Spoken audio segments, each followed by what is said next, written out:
నమస్తే, welcome to Sakshi business. This is Shahida. మీరు అసంఘటిత రంగంలో పనిచేస్తున్నారా? ప్రభుత్వ ప్రైవేట్ రంగంలోని ఉద్యోగుల మాదిరిగా మీకు ఎలాంటి సామాజిక భద్రత లేదని ఆందోళన చెందుతున్నారా? అయితే అలాంటి ఆందోళన అవసరం లేదు. మీరు కూడా పదవీ విరమణ తర్వాత ఉద్యోగుల మాదిరిగా నెల నెల పెన్షన్ పొందొచ్చు. అందుకోసం కేంద్ర ప్రభుత్వం ఓ అద్భుతమైన పథకాన్ని అందిస్తోంది. అదే ప్రధానమంత్రి శ్రమ యోగి మాన్ ధన్ యోజన PMSYM. 60 ఏళ్ల వయసు వచ్చాక తర్వాత గ్యారంటీగా నెలకు 3000 పెన్షన్ పొందొచ్చు. ఈ పథకాన్ని కేంద్ర ప్రభుత్వం 2019లో ప్రారంభించింది. భవన నిర్మాణ పనులు, వ్యవసాయ కూలీల వంటి వారికి EPF, NPS వంటి రిటైర్మెంట్ బెనిఫిట్స్ యాక్సెస్ ఉంటుంది. అలాంటి లక్షల మంది కార్మికులకు ఈ పెన్షన్ అందించేందుకు కేంద్రం ఈ పథకాన్ని లాంచ్ చేసింది. ప్రధానమంత్రి శ్రమ యోగి మాన్ ధన్ స్కీమ్ అనేది ఒక వాలంటరీ కాంట్రిబ్యూటరీ పెన్షన్ స్కీమ్. వీధి వ్యాపారులు, నిర్మాణ రంగ కార్మికులు, ఇళ్లలో పనిచేసేవారు, చిరు వ్యాపారుల వంటి అసంఘటిత రంగాల్లో పనిచేసే వారి కోసం ఈ పెన్షన్ పథకాన్ని ప్రత్యేకంగా రూపొందించారు.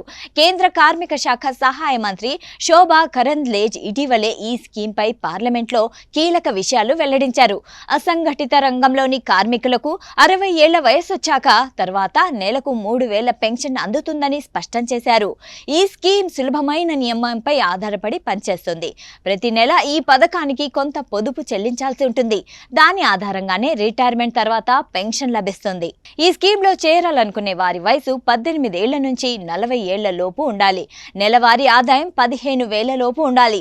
అసంఘటిత రంగాల్లో పనిచేస్తూ EPFO, ESIC లేదా NPS లో చేరకూడదు.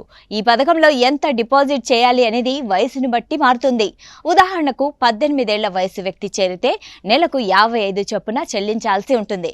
ఇక 40 ఏళ్ల వ్యక్తి చేరితే 200 కట్టాల్సి వస్తుంది. దీనికి సమానంగా ప్రతి నెల కేంద్రం చెల్లిస్తుంది. అంటే ఈ స్కీమ్ లో చేరే వ్యక్తి సగం మాత్రమే చెల్లించినట్లే అవుతుంది. ఈ పథకంలో చేరాలనుకునే వారు సమీపంలోని కామన్ సర్వీస్ సెంటర్ కి వెళ్ళాలి.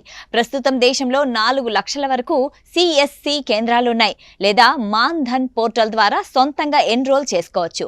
ప్రభుత్వ లెక్కల ప్రకారం ప్రస్తుతం PMSYM స్కీమ్ లో 52.5 లక్షల మంది లబ్ధిదారులు చేరారు. అంటే ఈ స్కీమ్ పై ప్రజల్లో అవగాహన వస్తోంది.